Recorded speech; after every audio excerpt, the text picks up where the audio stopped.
요거를 먼저 내가 해설을 해줄게. 해설을. 자, 찍고 있나? 네. 자, 잘 들으면 방에 가서 따로 공부를 안 해도 되니까 잘 나와라. 자, 현재 첫 번째 관측했을 때 10시에 여기 있었네. 두 번째 관측을 해보니까 배가 여기까지 다가왔네.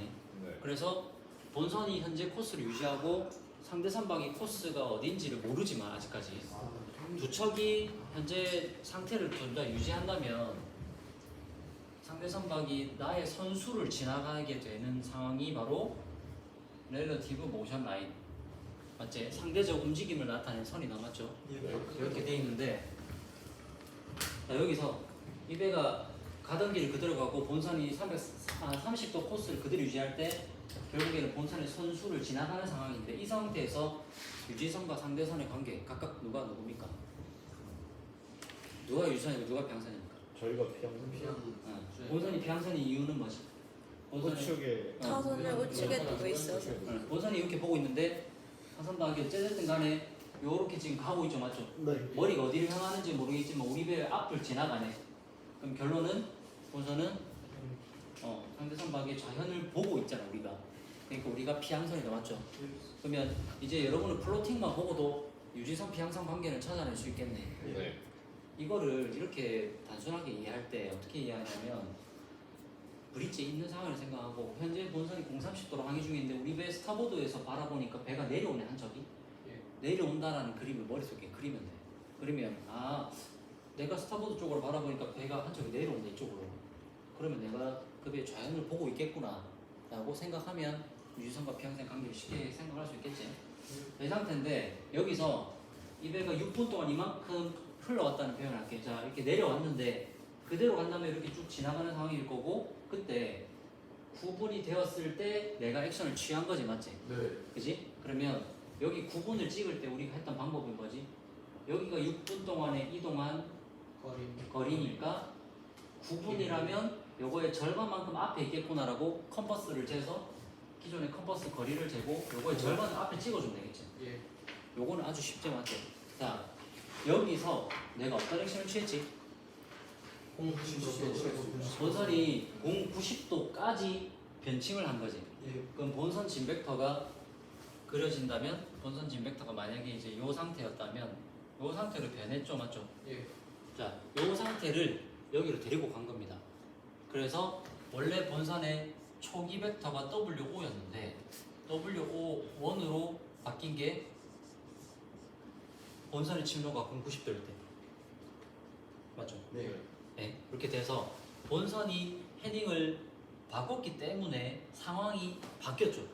그 바뀐 상황이 뭐냐면 내가 침로를 변경했기 때문에 이 배가 내려오는 것 같이 보이는 그 흐름이 다르게 보이게 된 거죠. 네. 그 흐름이 바로 맞습니까? 네. 그래서 벡터 O1A가 누구냐면 본선이 90도로 변침하고 나서 나타난 타선박의 상대 벡터. 다시 한번 말해줄게. 본선이 90도로 변침하고 난 다음에 타선박의 상대 벡터의 변화가 된 것이 바로 O1A 벡터다. 네. 하나하나 지금 뜯어가면서 설명하는 겁니다. 자, 됐고 이 상태가 되게 된 것이 바로 이때 내가 액션을 취했죠. 9분에. 그래서 바로 요렇게 그려지게 됩니다. 이게 바로 URML. RML은 Relative Motion Line 또 Relative Movement Line. 상대 선박이 이동하는 그 선을 나타낸 것. 연결한 겁니다. 됐는데 자, 그럼 우리가 익숙한 거는 여기까지인데 여기서 갑자기 또 브릿지 선장님이 올라오셔가지고 야, 피하는 건 좋은데 왜 이렇게 멀리 돌아가? 한 10회 3마일 정도 되게끔만 유지하면 돼. 빨리 원침으로 복귀해. 알겠습니다. 하고 원침으로 복귀하는데 이때 여러분들 맡겼던 게 아니 원침으로 복귀한다는 걸 알겠는데 그럼 이 R점 갑자기 어떻게 나타나는 겁니까? 할 텐데 이때 또 우리는 그 반지름 3마일이라는 스킬을 이용해가지고 여기서 3마일 레인지 1 있죠? 3마일 레인지 1 중에 기존의 RML이 쭉 되고 삼각자 되고 두 개 된 다음에 쭉 올라가다가 3마일 레인지 1과 한 점에서 만나는 순간 멈춥니다. 그럼 그때 만나는 것이 바로 R점이다. 이해되겠습니까? 이거는 생각하지 못할 수 있어도 괜찮다. 왜냐하면 이건 그 스킬적인 거기 때문에 다만 벡터의 해석을 할 줄 알아야 돼. 해석을. 알겠지? 자, 그래서 어떻게 하냐면 자, 우리 배가 90도로 침로를 유지하다가 원침로로 복귀한다는 건 이렇게 돌아간다는 거죠. 네. 원침로로 복귀를 하게 되면 타산박의 상대 벡터도 여기서 다시 여기로 바뀌죠. 예. 이 벡터를 그대로 살린 겁니다. 살렸는데 3마일 레인지에 안 들어오게 하려고 한다니까 3마일 레인지에 한 점에 닿을 때까지 가다가 멈추면 그때 만나는 것이 바로 R점입니다. 알겠죠?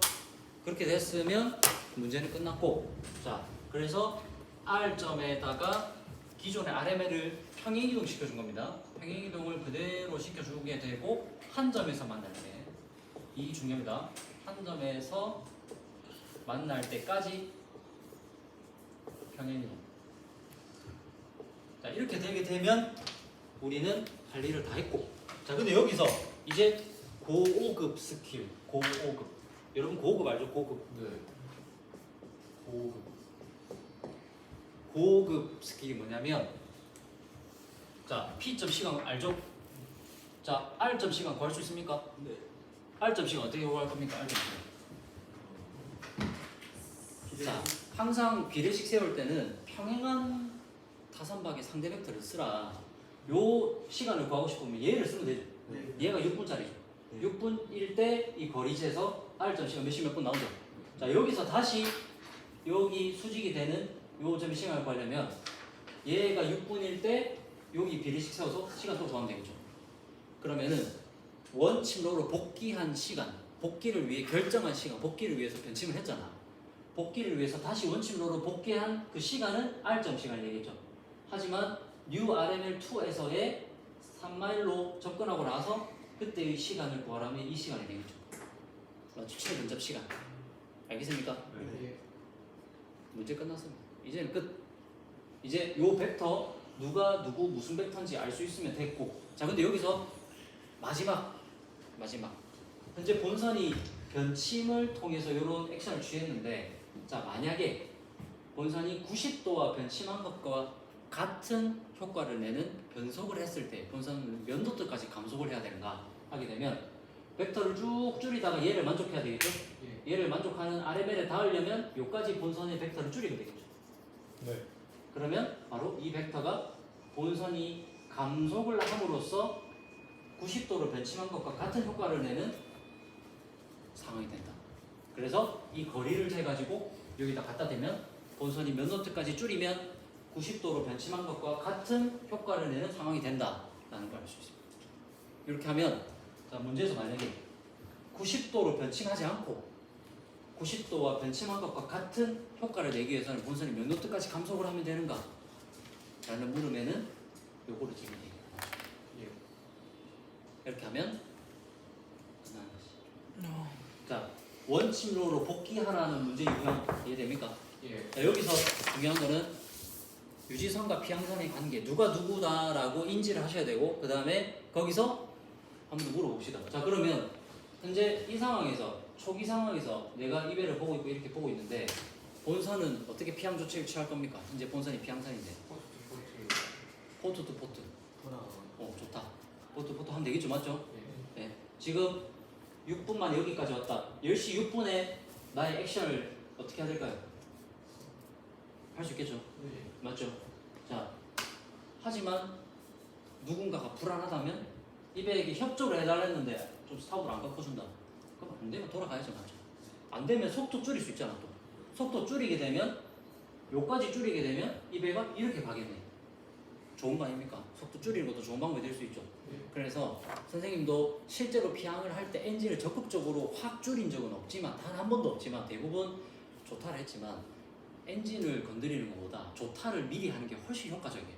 왜냐하면 내 말 한마디면 되거든.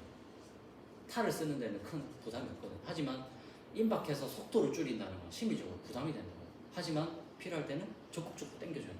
기관사가 실린더가 하나 아작이 나가지고 조선소로 들어가는 한이 있더라도 배는 안 박아야 될 거야. 맞지?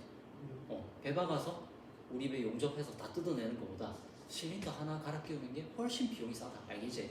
그러니까 임박했을 때는 엔진을 써야 되지만 쓰지 않는 상황을 만들고 미리 타 하나 써가지고 포트 10, 스타워드 10 하는 게 훨씬 경제적이다는 거지. 알겠지? 네. 자, 문제 유형은 여기가 난이도가 마지막이고 변침 또는 변속까지 물어볼 수 있다. 그 다음에 여기서 유재선과 피항선의 관계에서 각각 누가 누구다라고 하고 피항 조치에 대해서 인지를 하고 있는 것까지가 2학년 2학기 때는 마무리돼야 시뮬레이터를 할 때 본인들이 다 판단해가지고 선박을 운항할까 이가 거기까지가 돼야 이제 면허를 발급하겠지. 맞지? 자 오케이. 이제 이거 빨리 자 세종에다가 다시 해보자. 다시. 로나 그것도 다 올려줘. 네.